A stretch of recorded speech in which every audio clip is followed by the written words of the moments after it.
নমস্কার, আমি চন্দ্রা।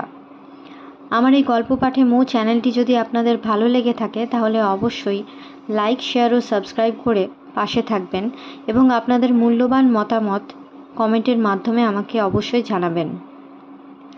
আজকে পাঠ করছি শ্রী বিভূতিভূষণ বন্দ্যোপাধ্যায়ের অপরাজিত। শুরু করছি। জ্যৈষ্ঠ মাসের শেষে সে একবার কলিকাতা আসিল। ফিরিতে 20-25 দিন দেরি হইয়া গেল। আষাঢ় মাসের শেষ। বর্ষা ইতিমধ্যে খুব পড়িয়াছিল। সম্প্রতি 2-1 দিন একটু ধরিল। কখনো আকাশ মেঘাচ্ছন্ন, দিন ঠান্ডা, কোনো দিন বা সারাদিন খররৌদ্র। এই কদিনে দেশের চেহারা বদলাইয়াছে। গাছপালা আরও ঘন সবুজ। উঁচু গাছের মাথা হইতে কচি মাকাল লতা লম্বা হইয়া ঝুলিয়া পড়িয়াছে। বাল্যের অতীব পরিচিত দৃশ্য এখনও বউ কথা কও ডাকে, কিন্তু কোকিল ও পাপিয়া আর নাই। এখনও বনে সোনালি ফুলের ঝাড় অজস্র। কচি পটপটি ফলের থলো বাঁধিয়াছে গাছে গাছে। কটু গন্ধ ঘেঁটকোল রোজ বেলা শেষে কোন ঝোপঝাড়ে অন্ধকারে ফোটে। ঘাটের পথে ফিরিবার সময় মেয়েরা নাকে কাপড় চাপা দেয়। কি পরিচিত, কি অপূর্ব ধরনের পরিচিত সবই, অথচ বেমালুম ভুলিয়া গিয়াছিল সবটা এতদিন। বাহিরের মাঠ সবুজ হইয়াছে নবীন আউশ ধানে। এই সময় একদিন সে সম্পূর্ণ অপ্রত্যাশিতভাবে আর একটা অদ্ভুত অভিজ্ঞতা লাভ করিল। খুব রৌদ্র দুপুর ঘুরিয়া গিয়াছে। বেলা 3টার সময় অপু কি কাজে গ্রামের পিছন দিকের বনের পথ ধরিয়া যাইতেছিল। দুধারে বর্ষার বন ঝোপের ঘন সবুজ। বাঁশবনে একটা কঞ্চি হইতে হলদে পাখি উড়িয়া আর একটা কঞ্চিতে বসিতেছে। একটা জায়গায় ঘন বনের মধ্যে সুঁড়ি পথ। বড় গাছের পাতার ফাঁক দিয়া ঝলমলে পরিপূর্ণ রৌদ্র পড়িয়া কচি সবুজ পাতার রাশি স্বচ্ছ দেখাইতেছে। কেমন একটা অপূর্ব সুগন্ধ উঠিতেছে বনঝোপ হইতে। সে হঠাৎ থমকিয়া দাঁড়াইয়া গেল সেদিকে চাহিয়াই। তাহার সেই অপূর্ব শৈশব জগৎটা। ঠিক এই রকম সুঁড়ি বনের পথ বাহিয়া এমনই রৌদ্রালোকিত ঘুঘু ডাকা দীর্ঘ শ্রাবণ দিনে দুপুর ঘুরিয়া বৈকাল আসিবার পূর্ব সময়টিতে সে ও দিদি চৌশালিকের বাসা পাকা মাকাল ফল, মিষ্টি রাংচিতার ফল খুঁজিয়া বেড়াইত। দুপুর রোদের গন্ধ মাখানো কত লতা দোলানো সেই রহস্যভরা করুণ মধুর আনন্দলোকটি। মাইল বাহিয়া এ গতি নয়, সেখানে যাওয়ার যানবাহন নাই। পৃথিবীর কোথায় যেন একটি পথ আছে যাহা সময়ের বিথিতল বাহিয়া মানুষকে লইয়া চলে তার অলক্ষিতে। ঘন ঝোপের ভিতর উঁকি মারিতেই চোখের নিমেষে তাহার 26 বৎসর পূর্বের শৈশব লোকটিকে তাহার সে ফিরিয়া পাইল। যখন এই বন, এই নীল আকাশ, উজ্জ্বল আনন্দ ভরা এই রৌদ্র মাখানো শ্রাবণ দুপুরটাই ছিল জগতের সবটুকু। বাইরের বিশ্বটা ছিল অজানা। সে সম্বন্ধে কিছু জানিতও না, ভাবিতও না। রঙে রঙে রঙিন রহস্যঘন সেই তার প্রাচীন দিনের জগৎটা। এ যে নবযৌবনের উৎসমুখ। মন বারবার এক ধারায় স্নান করিয়া হারানো নবীনত্বকে ফিরিয়া পায়। গাছপালার সবুজ রৌদ্রালোকের প্রাচুর্য, দুর্গা টুনটুনির অবাধ কাকলি, ঘন সুঁড়িপথের দূর পারে শৈশব সঙ্গিনী দিদির ডাক যেন শোনা যায়। কতক্ষণ সে অবাক হইয়া দাঁড়াইয়া রহিল। বুঝাইবার ভাষা নাই। এ অনুভূতি মানুষকে বোবা করিয়া দেয়। অপুর চোখ ঝাপসা হইয়া আসিল। কোন দেবতা তার প্রার্থনা শুনিয়াছিলেন? তার নিশ্চিন্দিপুর আশা সার্থক হইল। আজ মনে হইতেছে যৌবন তার স্বর্গের দেবতাদের মতো অক্ষয় অনন্ত। সে জগৎটা আছে, তার মধ্যেই আছে। হয়তো কোনো বিশেষ পাখির গানের সুরে কি কোনো বনফুলের গন্ধে শৈশবের সে হারানো জগৎটা আবার ফিরিবে।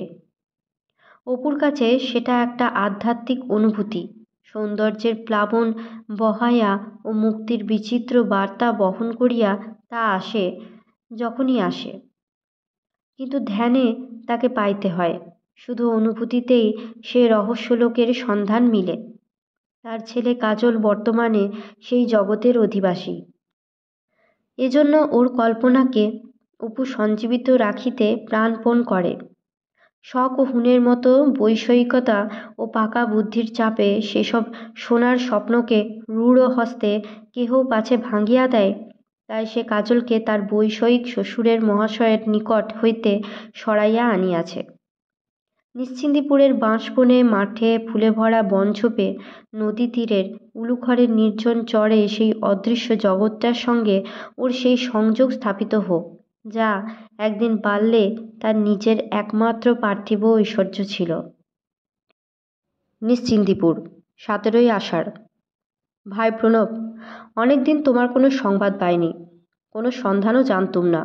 হঠাৎ সেদিন কাগজে দেখলুম তুমি আদালতে কমিউনিজম নিয়ে এক বক্তৃতা দিয়েছ। তার থেকেই তোমার বর্তমান অবস্থা জানতে পারি। তুমি জানো না বোধহয়, আমি অনেক দিন পর আমার গ্রামে ফিরেছি, অবশ্য 2 দিনের জন্য। সেসব কথা পরে লিখব। খোকাকেও এনেছি। সে তোমায় বড় মনে রেখেছে। তুমি ওর মাথায় জল দিয়ে বাতাস করে জ্বর সারিয়েছিলে, সে কথা ও এখনো ভোলেনি। দেখো প্রণব, আজকাল আমার মনে হয় অনুভূতি, আশা, কল্পনা, স্বপ্ন এই সবই জীবন। এবার এখানে এসে জীবনটাকে নতুন চোখে দেখতে পাই। এমন সুবিধে ও অবকাশ আর কোথাও হয়নি, এক নাগপুর ছাড়া। কত আনন্দের দিনের যাওয়া আসা হলো জীবনে। সেদিনটিতে ছেলেবেলায় বাবার সঙ্গে প্রথম কুঠির মাঠ দেখতে যাই সরস্বতী পুজোর বিকেলে। যেদিন আমি ও দিদির রেল রাস্তা দেখতে ছুটে যাই, সেদিন বিয়ের আগের রাত্রে তোমার মামা বাড়ির ছাদটিতে বসেছিলুম সন্ধ্যায়। জন্মাষ্টমীর তিমির ভরা বর্ষণসিক্ত রাত জেগে কাটিয়েছিলুম আমিও অপর্ণা মনসাপোতার খড়ের ঘরে। জীবনের পথে এরাই তো আনন্দের অক্ষয় পাথেয়, যে আনন্দ অর্থের উপরে নির্ভর করে না, ঐশ্বর্যের উপরে নির্ভর করে না, মান সম্মান বা সাফল্যের উপরও নির্ভর করে না, যা সূর্যের কিরণের মতো অকৃপণ, অপক্ষপাতী, উদার, ধনী দরিদ্র বিচার করে না, উপকরণের স্বল্পতা বা বাহুল্যের উপরে নির্ভর করে না।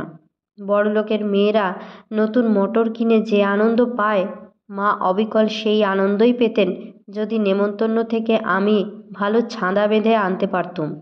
আমার দিদি সেই আনন্দই পেত যদি বনঝোপে কোথাও পাকা ফলে ভরা মাকাল লতা কি বৈঁচি গাছের সন্ধান পেত। জীবনে সর্বপ্রথম যেবার একা বিদেশে গেলুম পিসিমার বাড়ি সিদ্ধেশ্বরী কালীর পূজা দিতে, বছর 9 বয়স তখন। 1000 বছর যদি বাঁচি, কে ভুলে যাবে সেদিনের সে আনন্দ ও অনুভূতির কথা।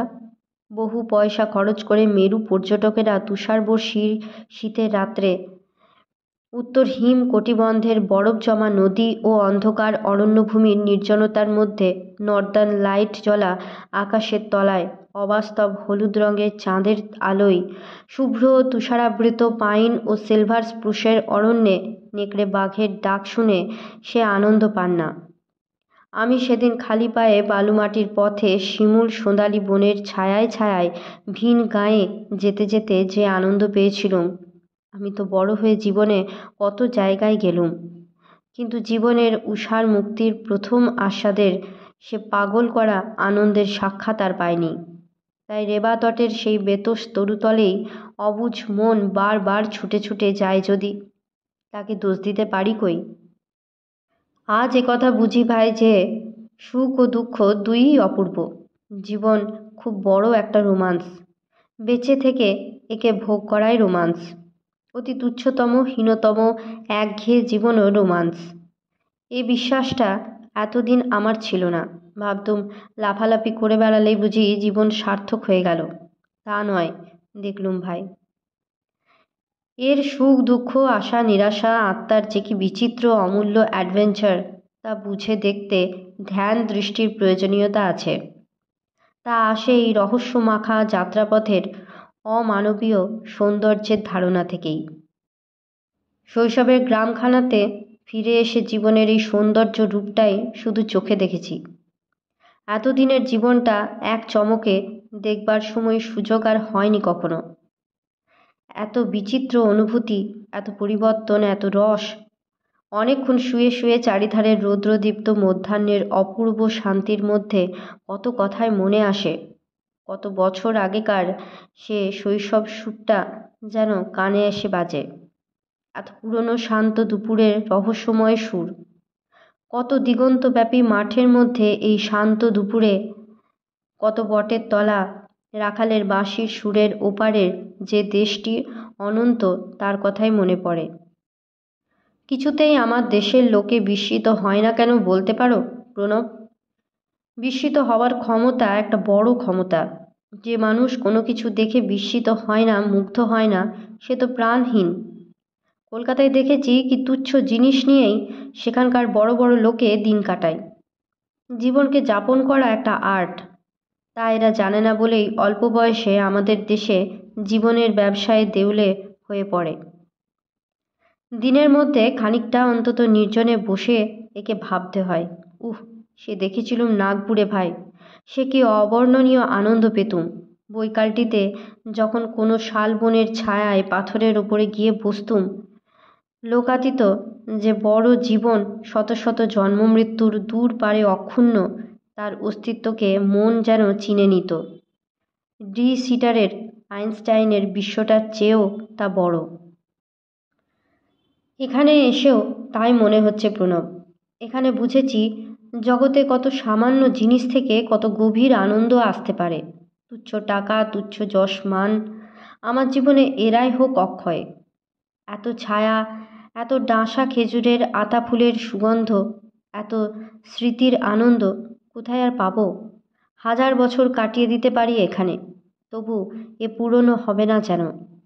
লীলাকে জানতে? আমার মুখে দু একবার শুনেছ, সে আর নেই। সেসব অনেক কথা, কিন্তু যখনই তার কথা ভাবি, অপর্ণার কথা ভাবি, তখন মনে হয় এদের দুজনের সঙ্গ পেয়ে আমার জীবন ধন্য হয়ে গিয়েছে। বাইবেলে পড়েছ তো, and I saw a new heaven and a new earth. এরা জীবন দিয়ে আমার সে চোখ খুলে দিয়েছে। হ্যাঁ, তোমায় লিখি, আমি বাইরে যাচ্ছি। খুব সম্ভব যাব ফিজি ও সামোয়া। এক বন্ধুর কাছ থেকে ভরসা পেয়েছি।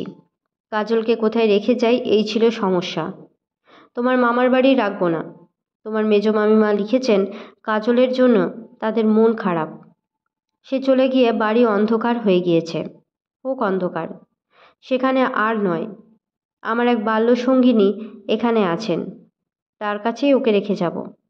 এর সন্ধান না পেলে বিদেশে যাওয়া কখনো ঘটে উঠত না। খোকাকে যেখানে সেখানে ফেলে যেতে পারতুম না তো। আজ আবার ত্রয়োদশী তিথি, মেঘশূন্য আকাশ, সুনীল, খুব জ্যোৎস্না উঠবে। ইচ্ছা হয় তোমায় নিয়ে দেখাই এসব। তোমার ঋণ শোধ দিতে পারবো না এ জীবনে ভাই। তুমি অপর্ণাকে জুটিয়ে দিয়েছিলে। কত বড় দান যে সে জীবনের, তা তুমি হয়তো বুঝবে না। তোমারই চিরদিনের বন্ধু, অপূর্ব। আজকের মতো গল্প পাঠ এই পর্যন্ত। পরবর্তী অংশ নিয়ে আসবো পরবর্তী ভিডিওতে। সকলে ভালো থাকবেন, সুস্থ থাকবেন এবং পাশে থাকবেন। নমস্কার।